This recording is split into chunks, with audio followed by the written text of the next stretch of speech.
सब जानते हैं कि आज का पर्व बुराई और अच्छाई विजय का प्रतीक है।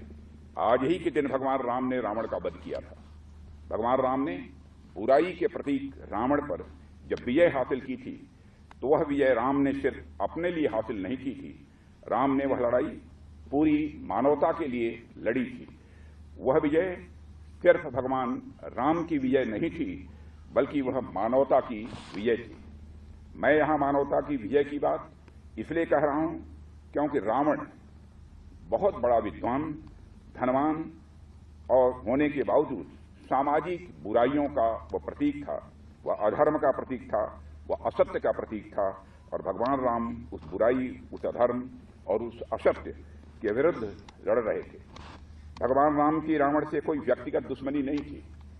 भगवान राम ने किसी घृणा में आकर रावण से युद्ध नहीं किया, बल्कि उन्होंने रावण से युद्ध इसलिए किया क्योंकि रावण मानवीय मूल्यों के सर्वथा विरुद्ध था। भगवान राम की वही प्रेरणा मैं हमारे सैनिकों के भीतर देखता हूं।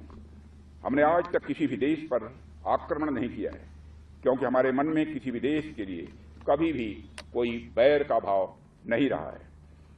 हमने तो किसी भी देश के साथ केवल तब युद्ध किया है जब उसने हमारी अखंडता और संप्रभुता का अपमान किया है, जब उसने धर्म, सत्य और मानवीय मूल्यों के खिलाफ जंग छेड़ी है। हमने किसी भी देश के विरुद्ध नफरत या घृणा से प्रेरित होकर कभी युद्ध नहीं किया है। ये हम भारतवासियों के संस्कार हैं साथियों, जो हमें विरासत में मिले हैं।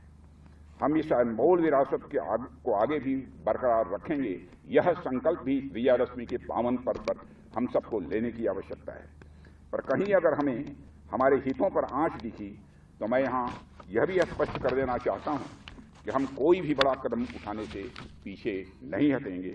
साथियों, मैं इस बात का देशवासियों को विश्वास दिलाता हूं। साथियों, किसी भी वस्तु की पूजा करने का यह स्पष्ट संकेत होता है कि जरूरत पड़ने पर उसका पूरी ताकत के साथ प्रयोग किया जाएगा। यह आयोजन आप लोगों की सतर्कता और नेशनल सिक्योरिटी के प्रति जवाबदेही को यह सूचित करता है। वैसे तो हम देख रहे हैं कि हमारी सीमाओं पर सेनाओं की मुस्तैदी के चलते कहीं किसी प्रकार की कोई घटना की संभावना दिखाई नहीं देती है। बावजूद इसके वर्तमान में जैसी परिस्थितियां चल रही हैं, पड़ोसियों की किसी हरकत की संभावना से किसी भी सूरत में इनकार भी नहीं किया जा सकता है।